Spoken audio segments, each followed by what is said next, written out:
You're tuned in to the Dr. Kinney Show, and I'm your host, Dr. Erin Kinney, a naturopathic doctor and speaker dedicated to unraveling the mysteries of your body and guiding you back into balance. Let's get started. Hey, real quick, guys, before we start the episode, I want to share something that I'm really excited about. I know how hard it can be when your hormones feel out of balance, low energy, mood swings, and not feeling like yourself, which is why I created the supplement line Optimal Harmony. With natural science-backed ingredients, it's designed to support your hormones, stabilize your mood, and help you reclaim your energy and confidence, because when your hormones are balanced, everything feels easier.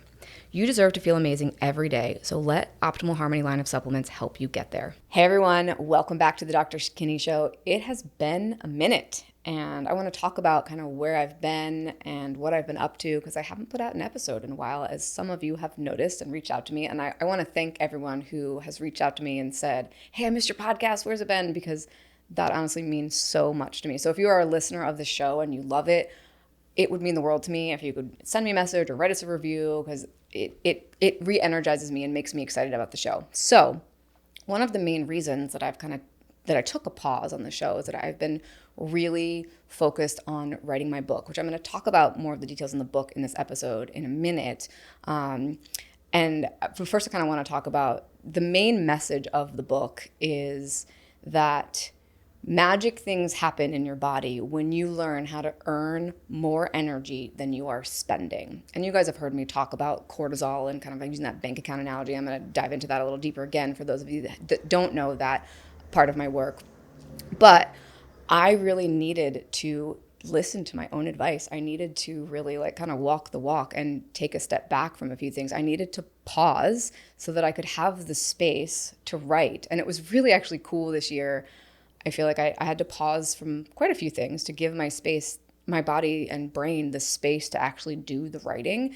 And my body has never felt better, honestly. I feel like I cut back from seeing patients some. I had to really look at my life and be like, where am I spending energy that is not necessarily filling me up right now? And I have loved this podcast for the entire time I've been doing it, but in all honesty, I was getting a little burnt out with it. So I paused for a minute. And what's so cool and what I kind of learned, I know this, but I really learned it, was I paused and now I'm back and I'm more excited to be back. I'm more energized. I have all these great ideas. And, I think that's one of the really magic things is when we take space, when we take time, when we slow down, it actually helps you move faster, right? So when you're so busy, and I am the queen of being busy and have been for a lot of my life, but when you're constantly going and going to the next thing, you lose this magic of the pause. I think I've heard people do episodes on the power of the pause, or, really recognizing, hey, when I slow down, I recoup my energy, I reignite creativity, I get this spark back. And, I kind of had thought when I first thought about writing the book, I was like, oh God, this is going to be a lot. It's going to be stressful. It's all this time and blah, blah, blah. And I was very intentional about blocking certain days and being these are my days to write. And in that time that I blocked for the writing, I made sure to really take extra time. And some days I wrote, but some days I really relaxed. And it was really cool how I could just watch my creativity and these ideas would spark and come out of nowhere. Where if I hadn't done that, if I hadn't paused, I don't think I would have been able to write the book as quickly. And honestly, I turned the first draft in a full 3 weeks earlier than it was due, which I was really proud of. But I think I wouldn't have been able to do that if I didn't pause a few things. So I just, it was really interesting. I have taught this message to my patients and my followers for a long time, but this year I feel like I really, really learned it. I learned it at a cellular level. Hey, doing this process, writing this book, and honestly, when I first sat down to read the book myself, and I cannot wait for you guys to read it. It's still getting edited, but when I sat down, I had to read through it line by line and kind of do my own editing process. I was like, wow, this is really good messaging. This is really good. It felt really good. I was really proud of it, but I don't think it would have been that good if I had not really taken the time that I needed to pause it. So anyways, that is where I've been on the podcast. I've been really focusing on the book, and I'm going to be talking a lot about the book and the messaging over the next few months. And I've got some really great guests coming on in the next few months. So I'm excited for you guys to hear that. But I want to dive in a little bit right now just about, again, kind of the main concept of the book, which I mentioned earlier, was really learning how to make sure you're earning as much energy as you are spending. And in the book, kind of the big analogy that I use is cortisol, which is your body's, the hormone we think of as the stress hormone, but it's really the hormone that our body makes in response to stress in order to give you energy to deal with stress. So at its core, cortisol is an energy hormone. It is your body's natural form of prednisone. So it's our body's natural, what I call fix-it hormone. So when stuff is not going right, when you have a bruise or you have inflammation, the body uses cortisol to go in there and reduce the inflammation. It also is what gives our cells energy. So in short, it's a really important hormone. And so the book talks about that and kind of, I think, clears up some misconceptions. Yes, too much cortisol is a problem, but it's really not the cortisol itself that can be the problem. It's more, hey, why is your cortisol high? That usually is the problem. And what happens is when you're in a state of high cortisol for a prolonged period of time, it's just like you're in a spend state. So in the book, cortisol, I have this analogy where cortisol is like your currency that your body uses to spend on things. And when you rest, you earn it. And when you do anything else, you are spending it. So if you're in a state where your cortisol is high and you're in a spend state for a prolonged period of time, anyone who's ever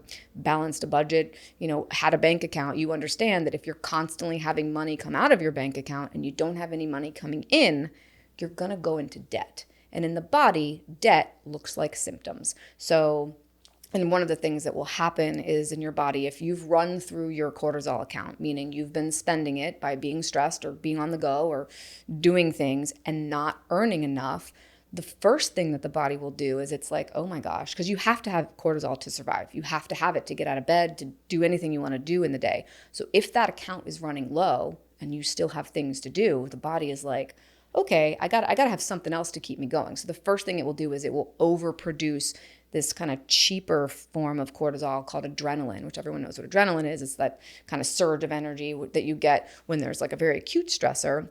When adrenaline and cortisol are pumped out at the same time together, you usually feel pretty good. You're like, oh, I've got energy. I can get things done. That's that like, I slept a great night's sleep. I think about maybe a time in your 20s when you got a great night's sleep and you wake up and you have a little bit of coffee and you're like ready to take on your day. That is like, that means your bank account of cortisol is full and you have a little extra adrenaline to give you some energy. That's great.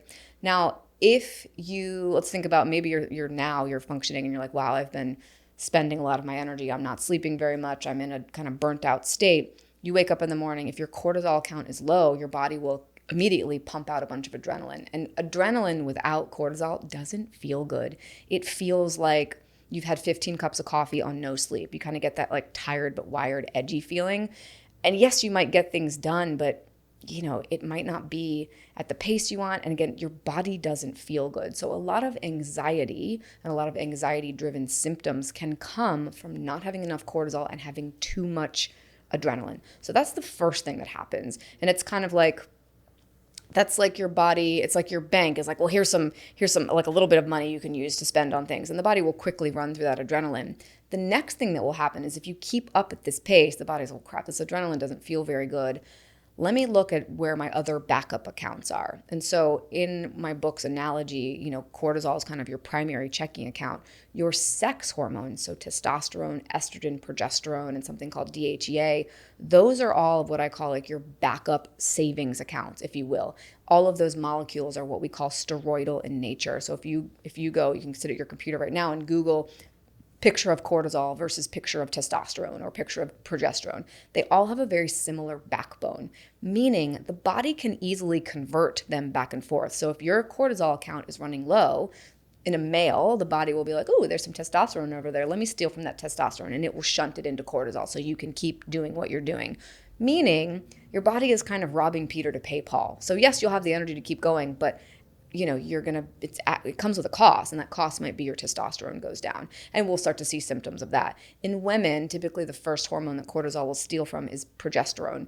It can also steal from estrogen. It can also steal from testosterone. And, so this can start to cause problems with the menstrual cycle, can start to cause problems with sex drive, can start to cause problems with sleep. And you can start to see almost menopause or perimenopause type symptoms when the body starts to steal from those hormone accounts. This kind of becomes exaggerated for a female when you're in menopause, when those backup accounts are already dwindling. So progesterone and estrogen in women, as they head towards menopause, tend to go down. That's like your savings account going down. So if your savings account is lower and your main checking account is low, you're not going to feel very good, right? The body is going to primarily rely on adrenaline. And so, we treat so many women in our clinic that have a ton of anxiety. They don't sleep really well. And yes, some of that has to do with their sex hormone piece, but usually for most of them, the root issue is that they don't have enough cortisol in this cortisol energy or bank account, if you will. And so that's kind of like the explanation. I really want people to understand that, you have to have that hormone to function. And if the body doesn't have it, it will figure out a way to make it. And again, usually coming at some sort of detriment to other areas in the body. And I find it often takes the biggest toll on the sex hormones. So, kind of the way we want to look at this again is, if you're spending enough time in the rest and digest state, which is kind of the opposite of that fight-flight state, in the nervous system, we've got fight-flight, which is your go state, and then you've got rest and digest, which is that relaxed state. Most of us do not spend enough time in that rest and relaxed state. And that's okay until it becomes not okay. And I think part of the problem is that our culture really, really prioritizes the hustle. It's the go. It's the push through. I'm not tired. It's like, I'm going to keep going. I'm going to keep going at all costs. I'm going to drink caffeine. I'm going to take meds. I'm going to do all these things so that I, just run through my day and then I will crash at night.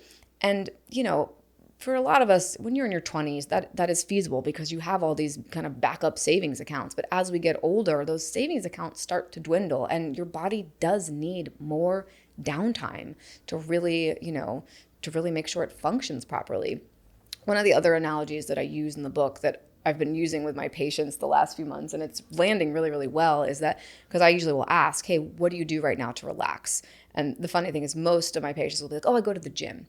I'm like, okay, well, that's great. I'm glad you're going to the gym, but exercise is technically still an energy cost, right? It's technically running, for example, is technically fight flight. Your body's still in that spend state. I'm not saying exercise is bad, but if that's the only thing that you kind of do to relax, your body's actually not getting any real recharge time. And so I'll reflect that back to them and they're like, oh, wow, I actually don't think I do anything to relax. And so we'll talk about some ideas. I'm like, okay, reading or doing a puzzle or snuggling your pet or spending time with your partner or cooking. If you like cooking, I don't like cooking, it's stressful to me, but if you like cooking, that could be relaxing for some. My partner loves cooking. That's like his favorite thing to do. And a lot of people will be like, oh, I don't think I could do that.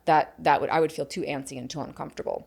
And then I start to see them like shame themselves. They're like, oh my God, I should be relaxing. I should be doing this. And I have to pause them and say, okay, the only reason why that feels uncomfortable is that it's just not something that your nervous system has been trained to do. And so then I give them this analogy where if we pretend that your nervous system has two main muscles. One muscle is your fight flight muscle, so your go muscle, and the other muscle is your rest and digest or your relax muscle.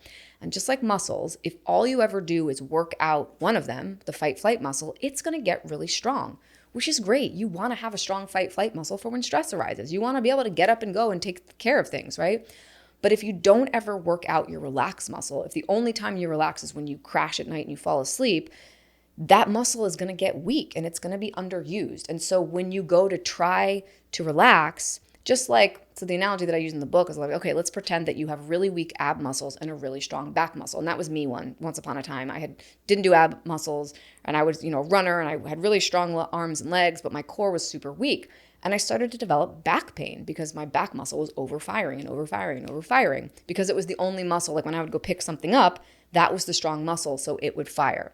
I then had a provider at the time say, hey, you really need to strengthen your core if you want to fix your back pain. So I went to a Pilates class. Well, guess what? That Pilates class was awful. I couldn't do it. I literally didn't have the muscle strength to do half the moves. It was miserable. I hated it. But being an athlete, I knew, okay, well, these muscles are underused. If I want to strengthen the muscles, I have to keep practicing it. I have to keep doing it. And it's probably going to suck for quite some time. So this, if you're kind of following me, hopefully you're getting that, if you have an underused relaxed muscle and you go to try and read a book in the middle of the day, you're going to feel really uncomfortable because your body, your nervous system is not trained to relax. So you almost have to look at it like you got to go to the relax gym. You got to practice. And it might not It might not feel comfortable after you do it 3 times. It still might not feel comfortable after you do it 10 times. But if you keep doing it, I promise you that that muscle will get stronger. And then when you go to relax, it's going to actually feel really good. But here's the extra magic part is when you have a really strong fight flight muscle, any situation that arises, like let's say that you're running late and your kid can't find their shoes, you're going to respond to that situation from a stress state, and you're going to snap at your kid. You're going to hit them from that fight flight, like I want to fight you kind of thing. And that's not going to be helpful. The kid's going to melt down. This happens in my house all the time. The kid's going to cry, blah, blah, blah. And then you're even later, right? But if you have an equally as strong relax muscle and you're running late, you could actually then choose which part of your nervous system is activated in that situation. And in any situation, let's say you're driving in traffic and someone cuts you off. You could choose to get all activated and yell at the person, but honestly, what does that do in that situation? It doesn't really help you, right? Or you could be like, okay, that person's probably having a bad day. I'm going to calm down. It's not going to make me any later. So you could choose to come at that situation from your rest and digest state, which is the state where you're not going to be fighting. It's been interesting as I've been kind of thinking about this concept and thinking about what's been going on in the world lately. And, you get on social media and people are so mean to each other right now. They read something and they instantly get triggered and they want to jump at you and they want to jump at you online. And I really think that's because most of us right now, the only muscle we have to activate is that fight flight muscle. And so we immediately want to jump and we want to fight. So I cannot wait for people to read this book because I hope that this message lands really well, that, when you do the practices in the book that I talk about, which are really, really simple practices. It's really all about, hey, how can we figure out what's the best way for you to work out your relaxed muscle so that you can have equally toned nervous system so that you can choose how you react to things. So that's kind of one way that you can kind of look at this, at how, more rest not only is going to help you feel better, but it's actually going to help you function better in society. It's going to help you function better as a parent, as a partner, as, someone who's showing up online. You're not going to be so activated all the time. And it's also going to help your physical body be able to heal. Because here's the other thing.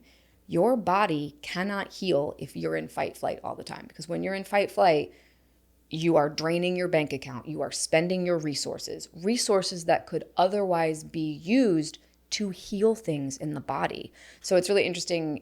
I treat a lot of skin conditions like acne or eczema. And one of the things that the body has to have in order to heal a skin condition is you have to have cortisol. If your cortisol is being used because you're running around like a chicken with your head cut off, like never taking time for yourself, the body has nothing left over to fix that. So oftentimes one of the first things my patients will know when they really start implementing these rest practices, when they work out their rest muscles, they're like, wow, my skin looks really good. And, for a lot of my women, they'll be like, oh, my periods are so much better. Or, I'm able to sleep so much better. Because when your body can get into that rest state, like I said, the magic starts to happen in the body. It will heal itself. And, there are so many other things we can do for healing, right? Supplements and diet and lifestyle and all those things. Actually, not lifestyle. Lifestyle is what I'm talking about. Diet, supplements, all these other like kind of health hacks that you read about. They're great. But in the absence of making sure your body has enough rest and recharge time, you're not going to get the full benefit from that. I can't tell you how many people that I have that come into my office where they eat the perfect diet. And I'm talking like they eat beautifully, vegetables, protein, no sugar, no caffeine. I mean, their diet is so dialed in.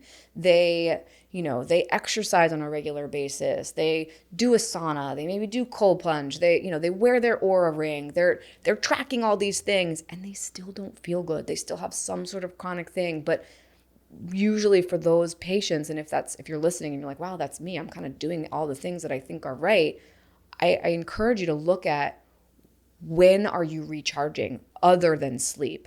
Sleep is kind of like you have to have that dialed in or you would literally not be getting out of bed in the morning. But when else are you when are you getting downtime? What are you doing that brings you joy? What are you doing that really like lights you up and fuels you and recharges you? Because if that's not going on in your life, it's going to be really hard for the physical body to take what it needs from the diet. When you're stuck in fight flight all the time, you could eat the most perfect diet. You could take all the right supplements, but your body's not going to absorb those nutrients. Because when you're in fight flight, there's no blood flow going to the digestive tract. And when there's no blood flow there, nothing's working properly there, right? So blood flow is one of the most important things. And again, in fight flight, blood flows in the arms and legs. So again, in order to really get benefit from all of the other healthy things that we do, you have to make sure that your nervous system has enough relax and recharge time. So you have to work out that relaxed muscle. So that's kind of the book in a nutshell. The book is really structured in a way where I explain all that using lots of metaphors and analogies, because I really like analogies. And then the first chapter is I want to have more energy. And we kind of go through, what does it mean to have energy? What does your body need to have energy? And what are some of the things that might be going on in your body that rob you of energy, that are actually depleting you, that you might not know about? Because there's kind of two types of stressors that when I'm assessing a patient, or when I'm thinking about a body that I'm working with. We have external stressors, which are things going on outside of your life, right? So that could be politics, that could be your job, that could be your family, your kids, your primary relationship, your parents. Again, things that are outside of your body. And those are things usually most of us can identify. We can be like, yes, I'm dealing with a problem child right now. That is stressful. Yes, I'm having some issues at work right now. Yes, the political scene is crazy, no matter which side of the aisle you're on, right? So those are things we can identify as that's causing me stress. There are also what we call internal stressors. And an internal stressor could be a whole host of things, but that's something that's happening inside your body. And sometimes these are things we don't actually know about.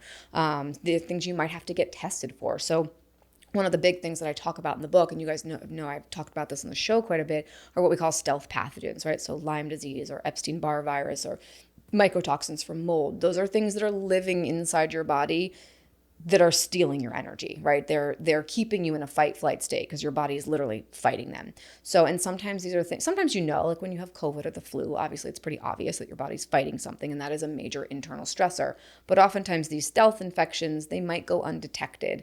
And again, if you're interested in that, I have tons of other episodes on that you can go back and listen to. But that's one of the things I talk about in the book, that, they'll steal your energy. They can disrupt your sleep. They can, make your skin have an issue. They can, really cause problems with the immune system on a whole. So, making sure you're testing for those things is really important.